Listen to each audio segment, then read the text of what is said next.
Story time Hindi कहानी में आप सभी का स्वागत है। आज हम कहानियों के संग्रह से व्यापारी का पतन और उदय कहानी सुनेंगे। आशा है कि ये कहानी आपको पसंद आएगी।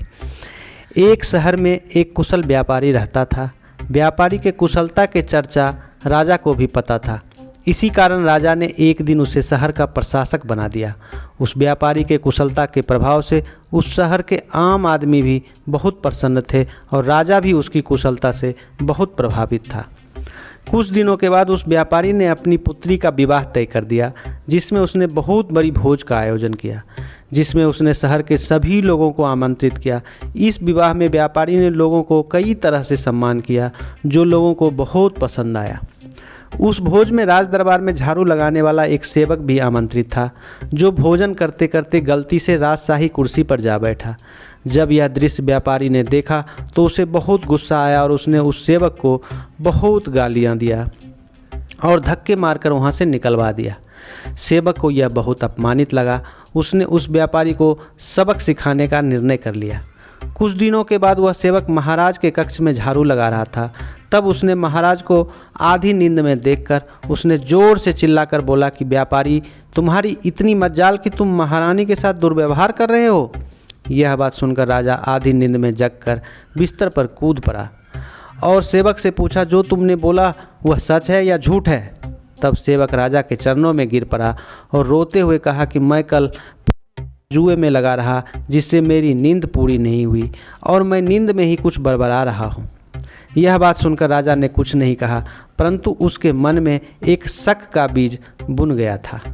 अगले दिन राजा ने उस व्यापारी के राजमहल में घूमने पर पाबंदी लगा दी और उसके कई अधिकार छीन लिए। अगले दिन जब व्यापारी राजमहल में प्रवेश करने जा रहा था, तब पहरेदारों ने उसे रोक दिया। यह देखकर व्यापारी हक्का बक्का हो गया। तभी पास में खड़े सेवक मज़े लेते हुए पहरेदार को कहा, अरे भाई, तुम्हें पता नहीं यह कौन है? यह चाहे तो तुम्हें अभी गर्दन पकड़कर महल से बाहर फेंकवा सकते हैं। यह बात सुनकर व्यापारी को सारा मामला समझ में आ गया। कुछ दिनों के बाद व्यापारी ने उस सेवक को अपने घर पर भोजन के लिए आमंत्रित किया, जिसमें उस व्यापारी ने उस सेवक की बहुत खातिरदारी की और उसे कई तरह के उपहार और आभूषण भेंट में दिए और कहा कि मेरी उस भोज की गलती को माफ़ कर दो, मैं उसके लिए आपसे माफ़ी मांगता हूँ। यह बात सुनकर सेवक खुश हो गया और उसने कहा कि मैं आपका खोया हुआ सम्मान वापस दिलवाऊंगा। अगले दिन सेवक जब राजा के कक्ष में झाड़ू लगा रहा था, तब फिर राजा को अर्धनिद्रा में सोते हुए देखकर जोर से चिल्लाकर कहा कि हमारा राजा इतना मूर्ख है कि वह गुसल खाने में खीर खाता है। यह बात सुनकर राजा क्रोध में बिस्तर पर खड़ा हो गया और उस सेवक को कहने लगा कि तू मेरे कक्ष का सेवक नहीं होता तो मैं तुझे कभी का धक्का मारकर इस नौकरी से निकाल देता। फिर सेवक उसी तरह राजा के चरणों में गिरकर फिर कभी नींद में ना बरबाने की कसम खाई। अगले दिन सेवक की वह मूर्खता देखकर राजा सोचने लगा कि यह कभी भी किसी की नींद में बुराइयां करता रहता है।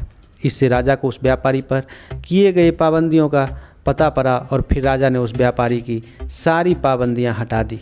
अगले दिन व्यापारी को उसके सारे सम्मान के साथ महल बुलाया और उसे रख लिया। यह कहानी आपको कैसी लगी हमें कमेंट्स में बताएं और चैनल को सब्सक्राइब करें प्लीज़।